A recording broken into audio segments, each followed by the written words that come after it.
Hi YouTube, this is Bidhead85 and I'm going to talk a little bit about Happy 4th, about the fact that it's 4th of July, and that I am going to talk a little bit about what it means to me right now, especially with the Tea Party having given the Republicans a resurgence in the House, and what we need to do this year on November 5th or 6th to make sure that we will take America back. Now everybody's saying take America back, but the problem is that the Republicans' idea of freedom is simply businesses can do whatever they want, people can make whatever law that they feel is best, and religion has to have primacy over everything else, over individual liberties.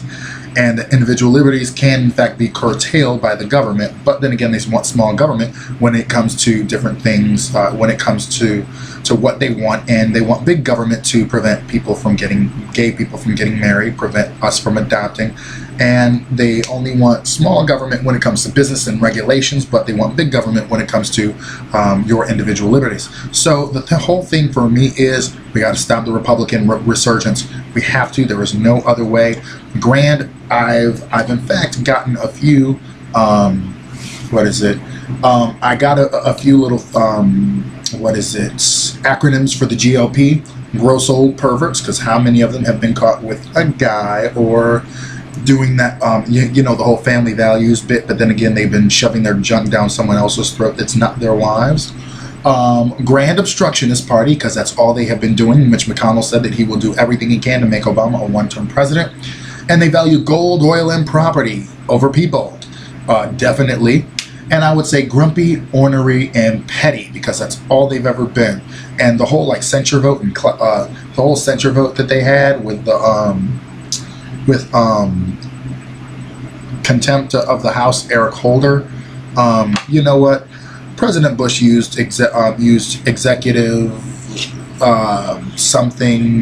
executive privilege 6 times, and they never got up in arms. But you know, Obama uses it once, and oh my goodness, it's everything. It's oh my goodness, it's, you know, he's doing terrible things because he did that. Well, you know what? Whatever.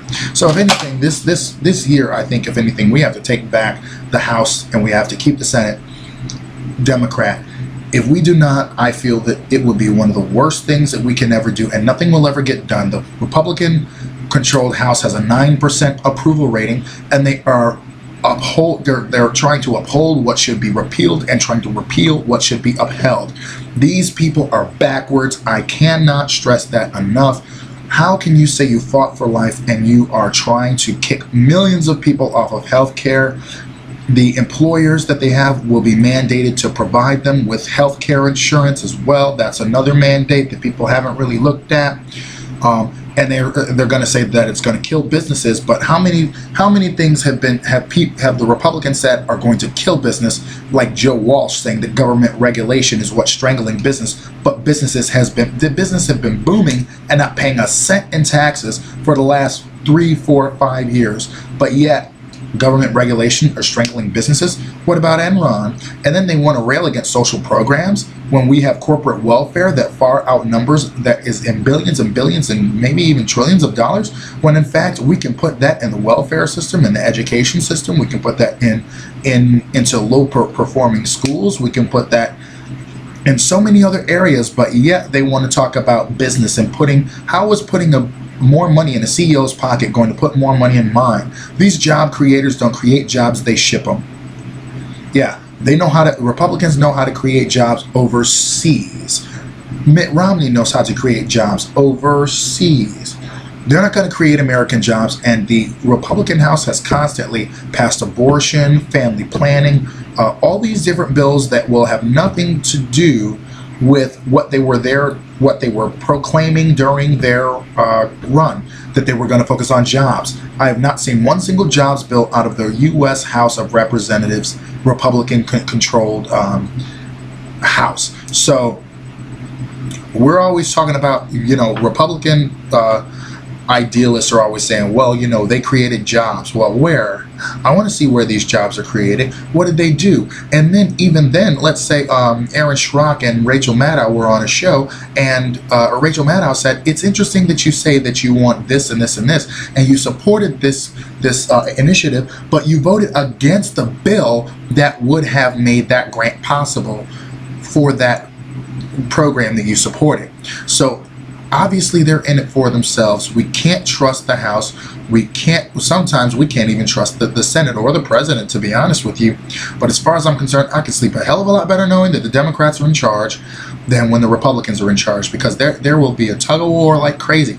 And I don't want a Republican-controlled Senate, because President Obama could very well be appointing 1, 2, possibly 3 other justices should any of them step down. I'm hoping Clarence Thomas and Scalia are gone very soon. But if a Republican will choose the judicial candidates, we will see more Citizens United. We will see more pro-business, anti-people legislation. The whole Monsanto deal, Clarence Thomas should have easily recused himself from it because he was a Monsanto lawyer. But of course, he never says anything during the proceedings, and he just, I swear, like, Thurgood Marshall is probably like, you know what? Why did you appoint him?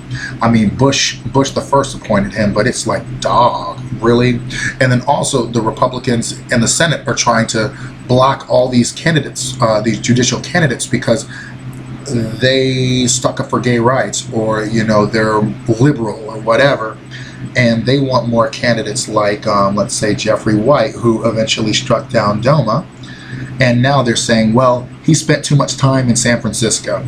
So really, you know, I really just have, I can go on and on all day, but the fact is we got to get out the vote. We have to. Where they have voter ID, we need to get people who tend to vote Democrat with that with that ID. We need to do as much as we can in states that have restrictive voter ID laws to, 1, get them repealed, and 2, to get people who tend to vote Democrat with voter ID, so that they we can show that even though you pass this restrictive law, we are going to vote against you regardless. So have a good day, YouTube. Let me know what you think about this whole thing. The Republicans aren't getting anything done in the Senate or in the House, and they need to work bipartisan.